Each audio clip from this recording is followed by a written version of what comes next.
Sa kaitaasan, siya'y papurihan, Diyos ng lahat o papuri. Sa kaitaasan, siya'y papurihan, ngayon at magpakailanman.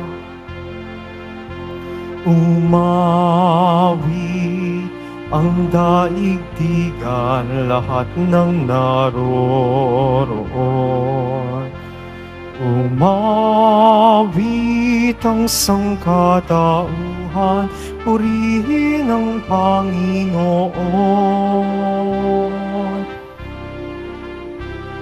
Papuri sa kaitaasan, siya'y papurihan, Diyos ng lahat o papuri. Sa kaitaasan, siya'y papurihan, ngayon at magpakailanman. Sa ngalan ng Ama at ng Anak at ng Espiritu Santo. Amen. Ang pagpapala ng ating Panginoong Hesukristo, ang pag-ibig ng Diyos Ama, at ang pakikipagkaisa ng Espiritu Santo naway sumainyong lahat. At sumayo rin. Mga kapatid, aminin natin ang ating mga kasalanan upang tayo ay maging marapat gumanap sa banal na pagdiriwang. Inaamin ko sa Makapangyarihan Diyos at sa inyo mga kapatid, na luba akong nagkasala sa isip, salita, sa gawa, at sa aking pagkukulang. Kaya sinasama ko sa mahal na Biring Maria, sa lahat ng mga anghel at mga banal, at sa inyo mga kapatid, na ako'y panalangin sa Panginoong ating Diyos. Kaawaan tayo na makapangyarihang Diyos, patawarin tayo sa ating mga kasalanan at patnubayan tayo sa buhay na walang hanggan. Amen. Panginoon, kaawaan mo kami. Panginoon, kaawaan mo kami. Kristo, kaawaan mo kami. Kristo, kaawaan mo kami. Panginoon, kaawaan mo kami. Panginoon, kaawaan mo kami. Manalangin tayo. Ama naming makapangyarihan, sa pagdiriwang namin sa pagsilang sa kalangitan ng Obispong si San Buenaventura, umunlad nawa kami sa karunungang itinuro niya upang matularan namin ang maalab niyang pag-ibig sa iyo sa pamamagitan ni Hesukristo kasama ng Espiritu Santo magpasawalang hanggan. Amen. Maghiupo muna ang lahat. Pagbasa mula sa aklat ni Propeta Isaías. Mga pinuno ng Sodoma, pakinggan ninyo ang sinasabi ng Panginoon. Mga namamayan sa Gomora, pakinggan ninyo ang aral ng ating Diyos. Ang sabi niya, walang halaga sa akin ang dami ng inyong mga handog. Sawa na ako sa mga tupang sinusunog at sa taba ng bakang inihahandog. Hindi ako nalulugod sa dugo ng mga turo at mga kambing. Sino ang may sabi sa inyong magdala niyan sa harap ko? Sino ang may utos sa inyong magparuot parito sa aking templo? Huwag na kayong maghahandog ng paimbabaw. Nasusuklam ako sa usok niyan. Nababagot na ako sa inyong mga pagtitipon kumpista ng bagong buwan ng araw ng pamamahinga dahil sa pananatili ninyo sa inyong kasalanan. Labis akong nasusuklam sa inyong pagdiriwang ng bagong buwan at iba pang kapistahan. Suyang-suya na ako sa mga iyan at hindi ko na matatagalan. Kapag kayo tumatawag sa akin, ibabaling ko sa malayo ang aking mukha. Hindi ko kayo papansinin. Kahit na kayo'y nananalangin manalangin ng manalangin. Hindi ko kayo pakikinggan, sapagkat marami kayong inutang na buhay. Magpakabuti na kayo, magbalik loob sa akin. Talikdan na ninyo ang masasamang gawain. Tumigil na kayo sa paggawa ng masama. Pag-aralan ninyong gumawa ng mabuti. Pairalin ang karunungan. Itigil ang pang-aapi. Tulungan ang mga ulila. Ipagtanggol ang mga balo. Ang salita ng Diyos. Salamat sa Diyos. Ang masunurin sa Diyos ay sasagipin niyang lubos. Ang masunurin sa Diyos ay sasagpin niyang lubos. Hindi ako nagagalit dahilan sa inyong handog, ni sa inyong mga haing sa dambanay sinusunog. Bagaman ang mga turoy hindi ko na kailangan, maging iyang mga kambing at ang inyong mga kawan. Ang masunurin sa Diyos ay sasagipin niyang lubos. Bakit ninyo inusal yaong aking mga utos? At bakit ang pag-ampaksa ninyo ay sa tipan natutugod? Pag kayo ay tinutuwid, agad kayong napupuot at ni ayaw na tanggapin yaong aking mga utos. Ang masunurin sa Diyos ay sasagipin niyang lubos. Kahit ito ay ginawa, hindi kayo alumana, kaya naman ang akala kayo't ako'y magkaisa. Ngunit ngayon, panahon ng kayo'y aking pagwikaan upang inyong maunawa ang ginawang kamalian. Ang pangaral na nais ko na sa aking ihahain ay handog ng pasalamat, pagpupuring walang maliw. Akin namang ililigtas ang lahat na masunurin. Ang masunurin sa Diyos ay sasagipin niyang lubos. Magsitayo na po ang lahat.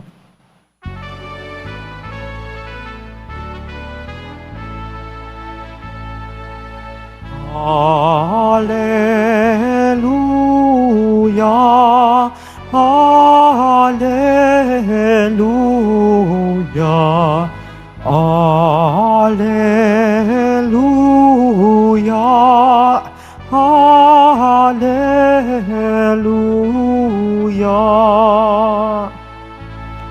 Mapalad ang inuusig sa gawang puspos ng bait, pagkat may kakamping langit. Alleluia, Alleluia, Alleluia, Alleluia.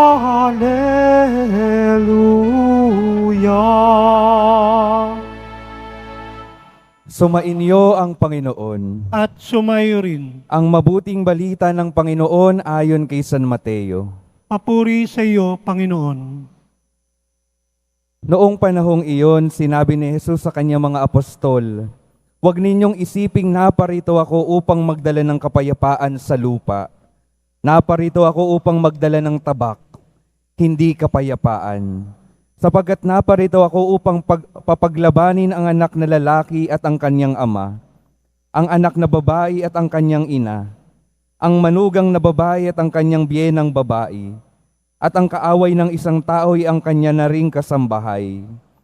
Ang umiibig sa ama o sa ina ng higit sa akin ay hindi karapat-dapat sa akin.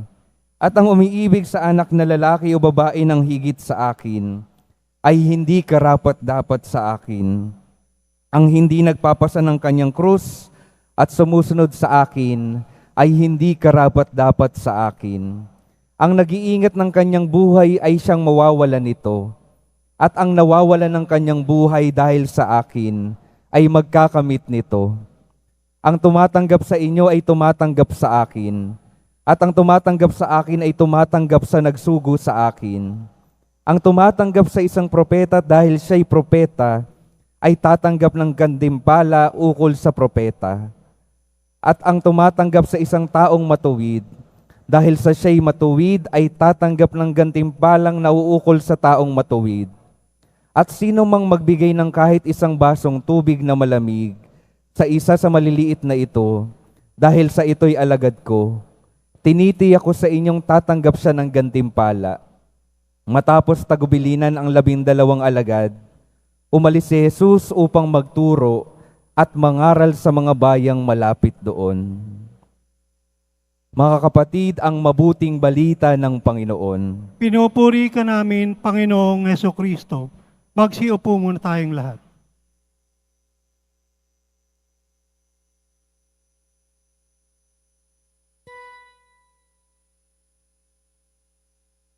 Welcome po sa Minor Basilica and National Shrine of Jesus Nazareno at magandang umaga po sa inyong lahat. Mga kapatid, sabi sa ating salmong tugunan, ang masunurin sa Diyos ay sasagipin niyang lubos. Ang masunurin sa Diyos ay sasagipin niyang lubos. Nitong nakaraang linggo, madalas nating naririnig yung pagsunod sa ating Panginoong Hesukristo. Ang kahalagahan ng pagsunod sa Diyos. At ang pagsunod sa Diyos, ang ibig sabihin ng pagsunod sa Diyos ay ang gawing sentro ng ating buhay ang Diyos. Ang gawing sentro ng ating buhay ang Diyos. At ano bang ibig sabihin ng pagiging sentro ng ating buhay ang Diyos? Unang-una, pag sinabi nating sentro ng buhay natin ang Diyos, ang ibig sabihin nun ay siya ang pinakamahalaga. Siya ang pinakamahalaga. Pero sa pagsunod natin sa Diyos, lagi nating tatandaan na ang pinaka-importante ay yung tinatawag nating internal disposition. Ano ba yung nasa kalooban natin? Dahil ang pagsunod sa Diyos ay hindi lang sa mga outward na action natin. Higit sa mga ritual na pinapakita natin ay kung ano ang nasa kalooban natin. At yun yung tinutukoy sa ating unang pagbasa. Sa ating unang pagbasa, narinig natin, galit na galit ang Diyos.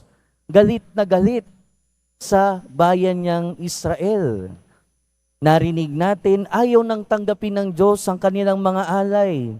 Narinig natin, ayaw nang tanggapin ng Diyos ang kanilang mga panalangin. Bakit? Dahil nagiging paimbabaw na lang ang kanilang ginagawang mga ritual. Nagiging paimbabaw na lang ang kanilang mga panalangin. Ibig sabihin, sa gitna ng kanilang pagsasakripisyo, sa gitna ng kanilang mga pag-aalay, ng kanilang mga panalangin, nakalimutan na nila, nakaligtaan na nila kung ano ang mas importante. At ano yung mas importante na sinasabi sa ating unang pagbasa? Kung ano yung nasa kalooban. At kung ano yung nasa kalooban na importante dapat, ang kaugnayan natin sa ating Panginoon. Kaya kung gusto nating gawing sentro ng ating buhay ang Panginoon, pinaka-importante sa lahat, ang ating ugnayan sa ating Diyos, ang ating relasyon sa Kanya. At pag sinabi din natin na gawing sentro ng ating buhay ang ating Panginoon, ang ibig sabihin nun, siya ang top priority. Top priority. Kaya nga sa ating ebanghelyo, narinig natin, sinabi ng ating Panginoon, hindi ako nagdala ng kapayapaan, kundi espada. At sinabi din ng ating Panginoon, hindi karapat-dapat sa akin ang mas nagmamahal sa kanyang magulang, sa kanyang kapatid. Ibig sabihin ba nun, itatakwil natin ang ating pamilya para sa ating Panginoon? Ibig sabihin ba nun, hindi na natin kikilalanin ang ating pamilya, ang ating nanay, tatay, kapatid, alang-alang sa ating Panginoon? Mga kapatid, ang ibig sabihin lamang ng ating Panginoong Hesukristo ay hindi tayo dapat mag-compromise kahit anong mangyari. Kung ang Diyos ang sentro ng ating buhay, kung ang Diyos ang pinakamahalaga sa ating buhay, hindi tayo pwedeng mag-compromise para sa ibang tao. Ibig sabihin nun, kung ang iyong nanay o tatay ay nagkakamali na, nagkakasala na, ito-tolerate ba natin ito dahil siya ay ating nanay o tatay? Hindi. Kailangang pangatawanan natin ang ating pananampalataya. Kailangang pangatawanan natin kung ano ang katotohanan. At kung ang kapatid natin nagkakamali na, nagkakasala na, ito-tolerate ba natin siya? Hindi. Dahil ang pagiging Kristiyano ay pananatili sa ating pananampalataya. Yun ang ibig sabihin ng ating Panginoon. Gawin siyang priority sa buhay natin. At pag sinabi natin gawing sentro ang Diyos sa buhay natin, ang ibig sabihin din nun ay mabuhay para sa iba. Mabuhay para sa iba. Kaya nga sa bandang huli ng ating ebanghelyo, sinasabi doon, bigyan kung sino ang magbigay ng tubig sa pinakamaliit kong kapatid, ay nagbigay ng tubig sa akin. Babalik na naman tayo doon sa basic na sinasabi ng Panginoon na ang pinakamahalagang utos ay mahalin ng Diyos at mahalin ng kapwa.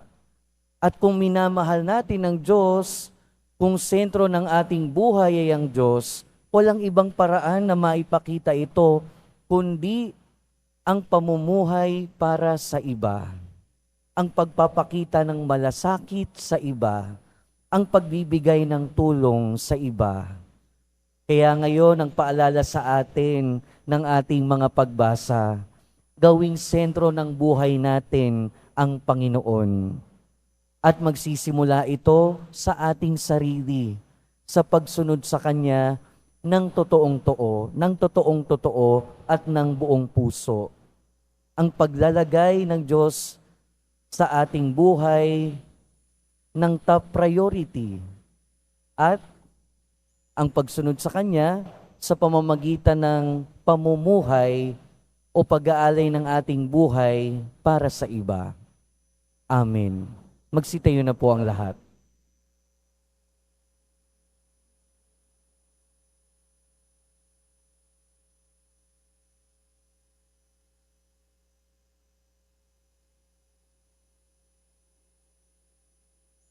Minamahal kong mga kapatid, kung tapat tayo kay Kristo, huwag nating asahan na magiging sikat tayo. Naway hubugin ang ating mga hangarin ng hiwagang ito ng kaharian ng langit. At sa bawat panalangin ang ating itutugon, Panginoon, Ikaw ang aming buhay. Panginoon, Ikaw ang aming buhay. Ang mga miyembro ng simbahan naway maging matapang at lagi ng tapat sa pananampalataya sa gitna ng pakikipagtunggali at pag-uusig. Manalangin tayo. Panginoon, Ikaw ang aming buhay. Ang mga magulang naway magkaroon ng lakas at tapang upang gabayan ang kanilang mga anak sa daan ng pananampalataya at Kristiyanong pamumuhay. Manalangin tayo. Panginoon, Ikaw ang aming buhay. Ang mga kabataan naway magkaroon ng lakas na mapaglabanan ang impluwensya ng kasamaan. Manalangin tayo. Panginoon, Ikaw ang aming buhay. Ang mga may sakit, mga nalulumbay, mga naliligalig, at yoong nagdurusa sa isip at katawan, naway hipuin ng Panginoon. Manalangin tayo. Panginoon, Ikaw ang aming buhay. Yaong mga namayapa, naway maging masayang walang hanggan sa kaharian ng Diyos Ama. Manalangin tayo. Panginoon, Ikaw ang aming buhay. Ama naming Diyos, ipinadala mo ang iyong anak upang tulungan kami sa aming mga pakikibaka sa buhay. Bigyan mo kami ng kapanatagan sa kabila ng aming pagdurusa at bigyan mo kami ng lakas na kumilos ng mayroong pananalig sa iyong salita. Hinihiling namin ito sa pamamagitan ni Kristo na aming Panginoon. Amen. Magsiupo muna ang lahat.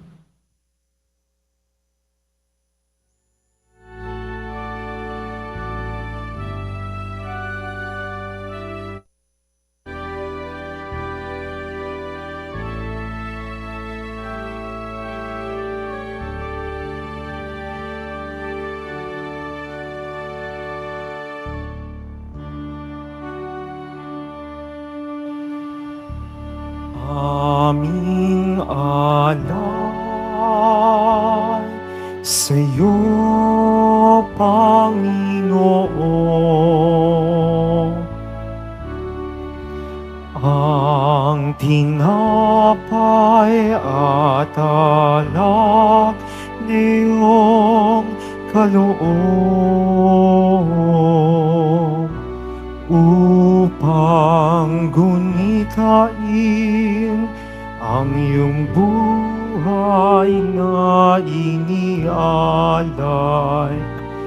nang tayo'y magdiwang bilang isang sambayanan.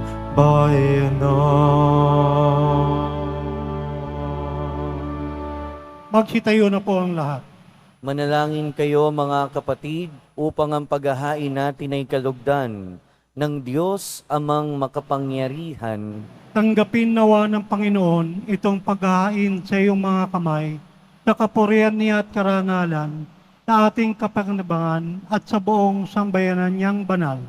Ama naming lumikha, tanggapin mo ang mga alay na ito na inihahain naming gumugunita kay San Buenaventura upang ang mga ito ay magdulot sa amin ng pakikinabang sa iyong tulong na maaasahan sa pamamagitan ni Hesukristo kasama ng Espiritu Santo magpasawalang hanggan. Amen. Sumainyo ang Panginoon. At sumayo rin, Itaas sa Diyos ang inyong puso at diwa. itinaas na namin sa Panginoon. Pasalamatan natin ang Panginoong ating Diyos. Marapat na siya ay pasalamatan. Ama naming makapangyarihan, tunay ngang marapat na ikaw ay aming pasalamatan sa pamamagitan ni Hesukristo na aming Panginoon. Ngayong si San Buenaventura ay pinararangalan sa pamumuhay niyang totoong uliran at pagiging maaasahan sa panunungkulan, kaya't si Hesukristo na maaasahan sa katapatan ay inihayag sa pangangasiwa sa sambayanan. Ang malasakit na mga ulirang tagapangasiwa noon ay nagpapatuloy magpahanggang ngayon. Sa mga panalangin kanilang iniuukol, kaysa ng sambayanan mong dito'y nagtitipon. Kaya kaysa ng mga anghel na nagsisiawit ng papuri sa iyo, nang walang humpay sa kalangitan, kami nagbubunyi sa iyong kadakilaan.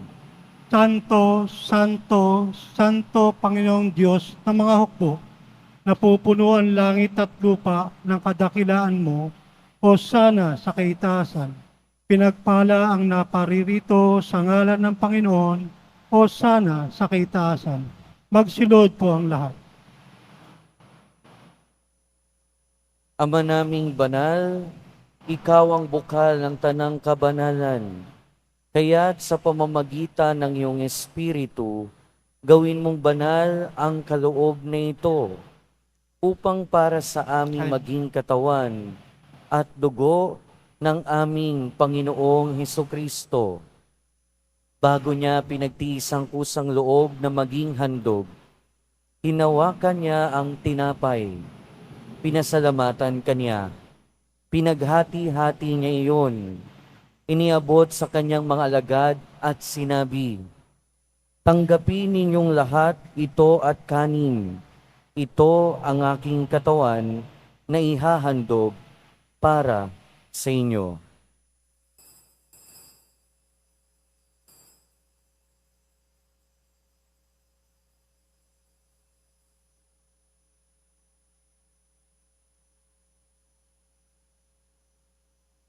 Gayon din naman noong matapos ang hapunan, hinawakan niya ang kalis, muli kanyang pinasalamatan. Iniabot niya ang kalis sa kanyang mga alagad at sinabi, "Tanggapin ninyong lahat ito at inumin. Ito ang kalis ng aking dugo, ng bago at walang hanggang tipan. Ang aking dugo na ibubuhos para sa inyo at para sa lahat, sa kapagpapatawad ng mga kasalanan. Gawin ninyo ito sa pag-alala sa akin."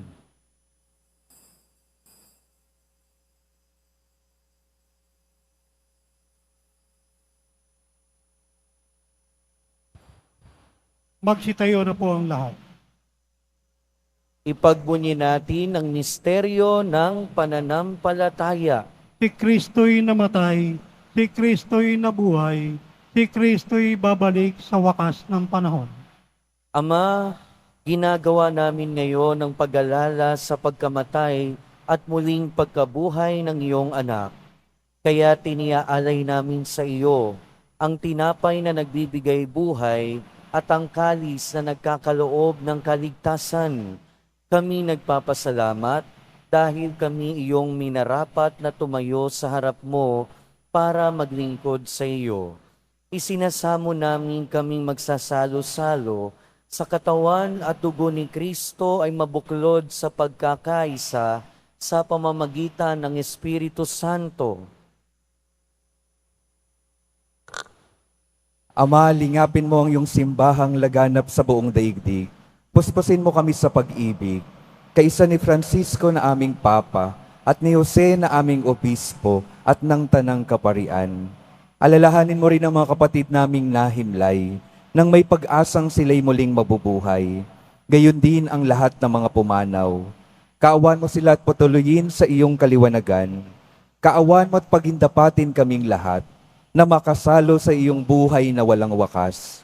Kaisa ng mahal na Birheng Maria na Ina ng Diyos, ng kabiyak ng puso niyang si San Jose, kaisa ng mga apostol, ni San Juan Bautista at ng lahat ng mga banal, na namuhay dito sa daigdig ng kalugod-lugod sa iyo. Maipagdiwang nawa namin ang pagpupuri sa ikararangal mo, sa pamamagitan ng iyong anak, na aming Panginoong Heso Kristo.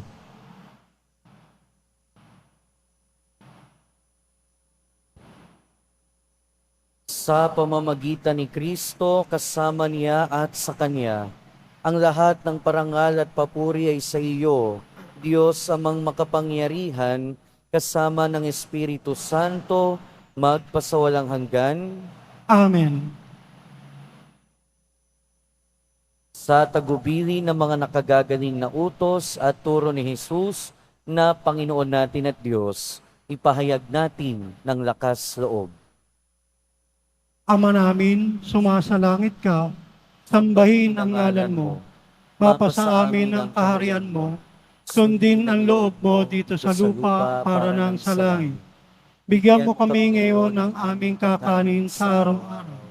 Patawarin mo kami sa aming mga sala, para na pagpapatawad namin sa nagkakasala sa amin.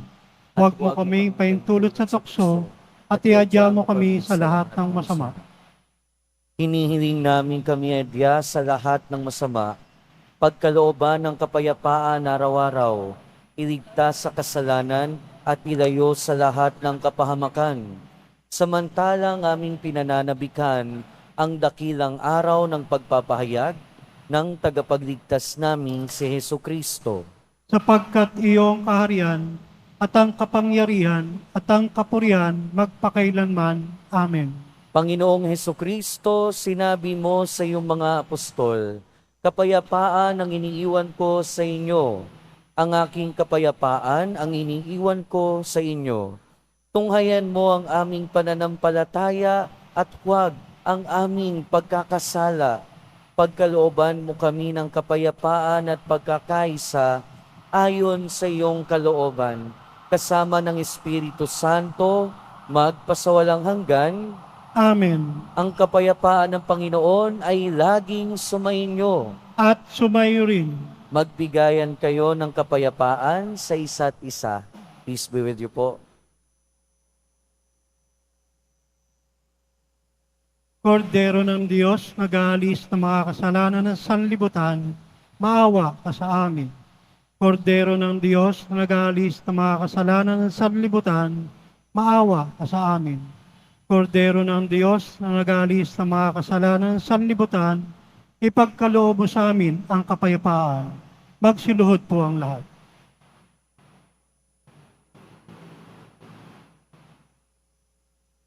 Ito ang kordero ng Diyos. Ito ang nag-aalis sa mga kasalanan ng sanlibutan. Mapalad ang mga inaanyayahan sa kanyang piging. Panginoon, hindi ako karapat-dapat na magpatuloy sa iyo, ngunit sa isang salita mo lamang ay gagaling na ako.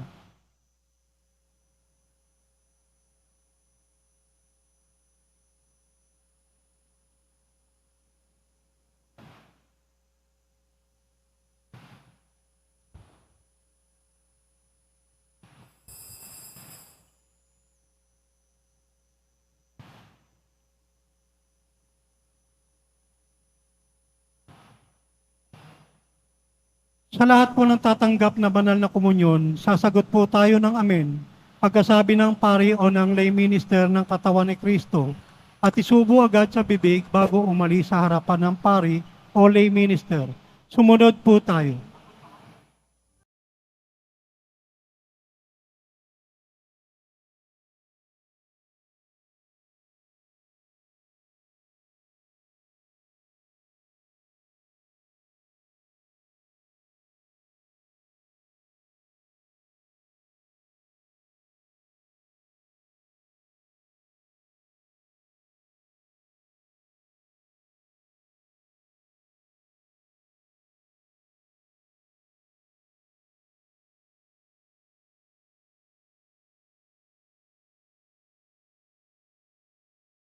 Tayo na po ang lahat.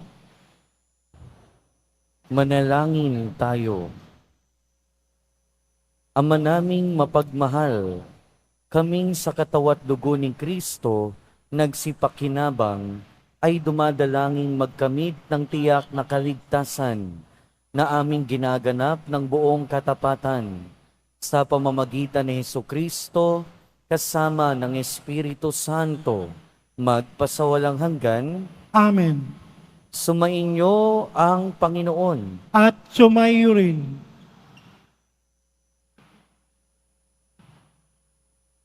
Pagbabasbas, mahal na poong Jesus Nazareno, inihayag mo sa pamamagitan ng krus ang walang maliw na pag-ibig ng Diyos sa sangkatauhan. Pakinggan mo ang kahilingan ng iyong angkan na nagsusumamo sa iyo. Makamtanawa nila ang iyong katugunan at tanggapin ang kasagutan na may utang na loob na tinatanaw. Basbasan din po ninyo ang mga daladala nilang mga imahen at dasalan. Sa pamamagitan ng bendisyon na ito, naway maalala nila ang mga pangako nila noon sa binyag, na ikaw ang kanilang iibigin at paglilingkuran bilang Panginoon magpasawalang hanggan.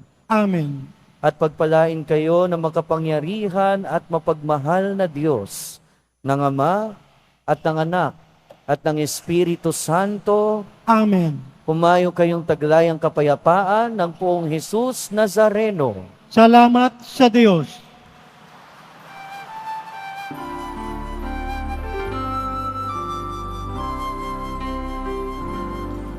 Nuestro Padre Jesus Nazareno, sinasamba ka namin.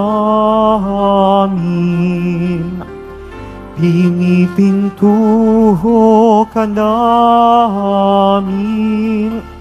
para mo ang aming buhay at kaligtasan, Nuestro Padre Jesus Nazareno. Iligtas mo kami sa kasalanan.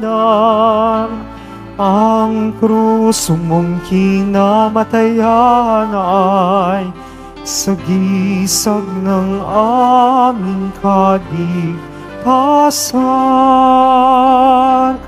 Nuestro Padre Jesus Nazareno, dinarangal ka namin. Nuestro Padre Jesus Nazareno, nilulwalhati ka namin. Nuestro Padre Jesus Nazareno, dinarangal ka namin. Nuestro Padre Jesus Nazareno, nilulwalhati ka namin.